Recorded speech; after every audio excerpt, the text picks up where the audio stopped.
Masih ingat dengan kasus pembunuhan Tuti Suhartini dan anaknya Amelia Mustika Ratu yang ada di Subang, Jawa Barat? Nah, setelah 2 tahun berlalu, polisi ini mulai nemuin fakta-fakta baru. Ada sosok bermasker yang terekam CCTV sesaat sebelum korban ditemuin. Saya Anggi Puspariana, jurnalis Kompas.com. Jadi gini ceritanya.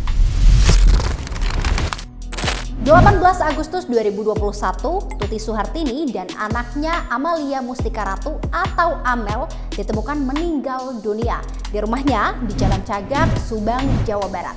Kedua jenazah mereka ini ditemukan di dalam bagasi mobil Alphard yang terparkir di garasi rumah mereka dengan keadaan yang sangat mengenaskan. Jenazah Amel ditemukan dengan keadaan telanjang. Selain itu, ditemukan juga uang senilai 30 juta rupiah di TKP. Orang pertama yang menemukan jasad mereka adalah Yosef. Dia adalah suami Tuti dan juga ayah dari Amel. Ketika itu, Yosef tengah pulang dari rumah istri mudanya yang bernama Mimin ke rumah istri pertamanya yang tak lain Tuti Suhartini.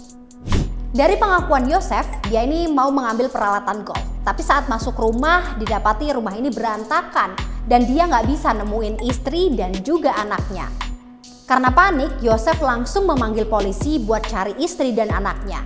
Setelah dicari-cari, Yosef dan polisi ini menemukan secercah darah yang mengarah pada mobil yang terparkir di garasi. Nah, di situ mereka curiga karena kan Tuti sama Amel ini nggak bisa ditemuin di dalam rumah. Selain itu, kondisi mobil yang saat itu terparkir juga terkesan asal-asalan, seperti diparkir terburu-buru. Karena penasaran, mereka ini langsung membuka bagasi mobil dan akhirnya menemukan 2 jenazah, yakni jenazah Tuti dan juga Amel yang sudah terbujur kaku. Mayat mereka bertumpuk, di mana jenazah Tuti ini lebih kaku daripada jenazah Amel. Gak cuma itu, jenazah Amel bahkan juga mengenaskan karena ditemukan tanpa sehelai busana pun. Tapi dari hasil pemeriksaan forensik emang gak ditemukan kekerasan seksual yang dialami Amel. Kejanggalan lainnya saat itu ponsel Amel hilang. Di sisi lain justru di TKP ada uang tunai 30 juta rupiah. Nah, temuan ini jadi tanda tanya besar. Kalaupun pembunuhan ini motifnya perampokan, kenapa uang 30 juta yang ada di TKP nggak ikut raib? Dan pelaku hanya mengambil ponsel Amel. Berangkat dari kejanggalan-kejanggalan itu, polisi akhirnya diterjunin nih ke TKP pembunuhan. Nah, di TKP, polisi ini nemuin fakta-fakta soal jam kematian korban. Polisi menyatakan bahwa Tuti jadi korban pertama oleh pelaku, di mana dia ini diperkirakan meninggal pukul 1 pagi. Tuti ini diduga dieksekusi di kamar tidurnya karena emang ditemukan bercak darah di kamar tidur Tuti. Sedangkan Amel meninggal 4 jam setelah kematian ibunya atau sekitar pukul 5 pagi. Selain jam kematian, polisi juga nemuin penyebab kedua korban ini meninggal.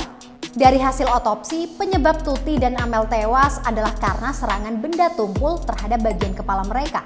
Bahkan akibat serangan itu, bibir Tuti sampai robek.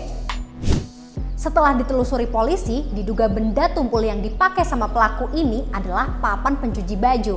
Kenapa begitu? Karena polisi nemuin ada bercak darah di papan tersebut. Selain itu, ditemukan juga pisau dan karpet dengan bercak darah di sekitar lokasi penemuan kedua jenazah. Menemukan beberapa bukti permulaan ini tak membuat polisi lantas berhenti. Mereka kembali memeriksa sejumlah saksi, di mana ada salah satu saksi yang mencuri perhatian polisi. Mereka menyebutnya Mr. X, karena mereka ini menemukan bercak darah di baju Mr. X. Tapi nggak cuma Mr. X, ternyata polisi juga menemukan bercak darah di baju Yosef. Melihat kejanggalan inilah, polisi pun menyita pakaian Mr. X dan Yosef yang saat itu terkena bercak darah. Gak cuma sampai di situ, polisi bahkan ngecek CCTV yang ada di sekitar lokasi kejadian. Bahkan jumlahnya 55 buah CCTV. Setelah dicek, gak ada nih rekaman CCTV yang menunjukkan si pelaku ini datang ke TKP. Inilah yang membuat kasus semakin misterius.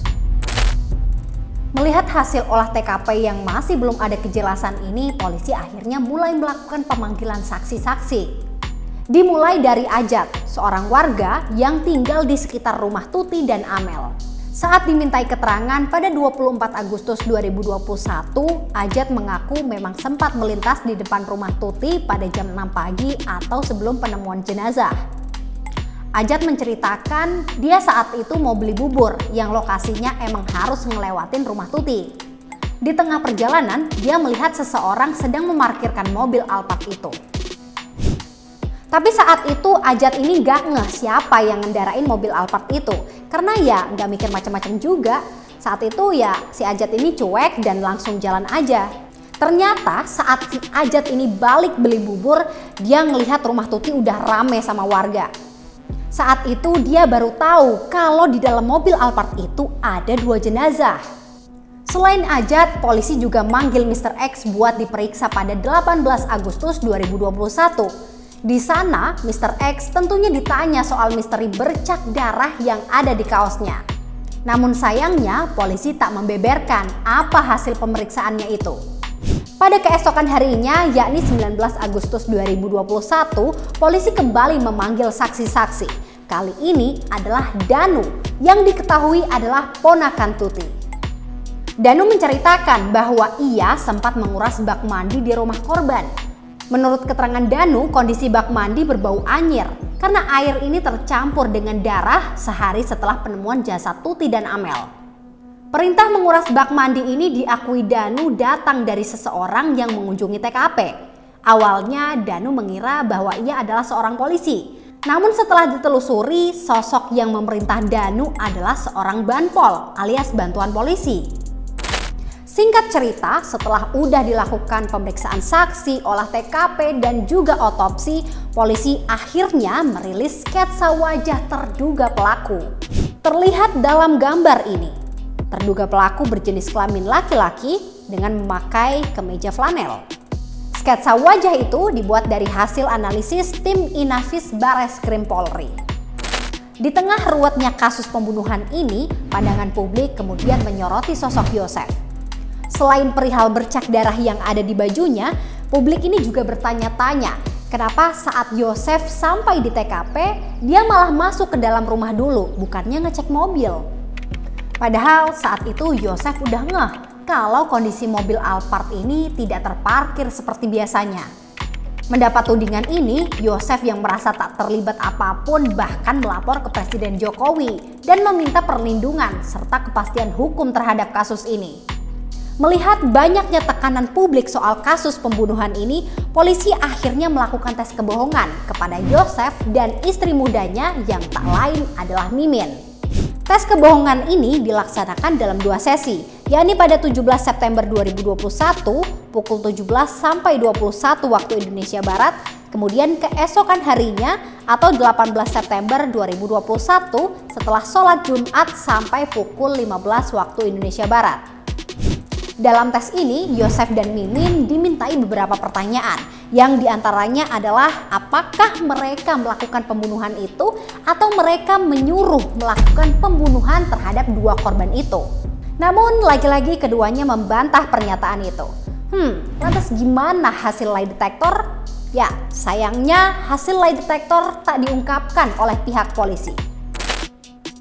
2 Agustus 2023, babak baru dari kasus pembunuhan ini dimulai. 15 saksi kembali diperiksa polisi, dan 2 diantaranya adalah Abi Aulia dan Arigi Reksa Pratama yang tak lain adalah 2 anak dari istri kedua Yosef. Kalau menurut pengacaranya sih, materi yang ditanyakan masih sama dengan yang terdahulu. Sekedar merefresh. Selanjutnya pada 7 Agustus 2023, Polda Jawa Barat kembali memeriksa 4 saksi dan ada yang baru diantaranya. Polisi menyebut saksi ini adalah orang terdekat dan keluarga dari korban. Namun belum ada informasi detail terkait data para saksi. Eits, gak cuma sampai di situ. Menurut informasi, para saksi ini diperlihatkan sebuah rekaman CCTV yang ada di rumah korban. Rekaman CCTV itu memperlihatkan kondisi pagi sebelum jasad ditemukan. Dan dari CCTV itu, Mau tahu berita dan informasi terkini? Subscribe aja YouTube Kompas.com. Oh iya, ikuti juga media sosial Kompas.com ini ya. Dan dari rekaman CCTV itu terekam seorang pria yang lagi mondar-mandir di sekitar TKP saat hari kejadian. Menurut informasi, pria itu memakai masker, kemudian memiliki rambut belah dua, dan umurnya ini sekitar 30-40 tahunan.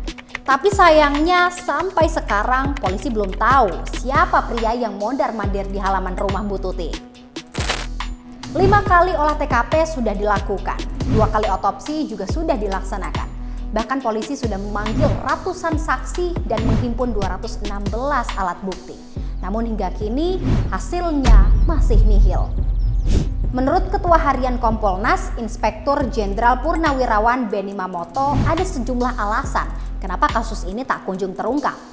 Mulai dari terbatasnya CCTV dan juga sikap hati-hati polisi dalam menetapkan tersangka. Namun begitu, nyatanya sosok ini tak bisa mengalihkan sorotan publik terhadap sosok Yosef. Publik masih mencurigai bahwa Yoseflah yang ada di balik pembunuhan tragis ibu dan anak di Subang ini. Tapi menurut kalian gimana? Siapa sosok yang patut dicurigai? Gak ada kejahatan yang sempurna. Pasti ada celah untuk mengungkap faktanya. Teka-teki kasus ini belum berakhir. Semoga segera menemukan terang dan korban lekas mendapatkan keadilan. Ketemu lagi di cerita-cerita selanjutnya. Bye!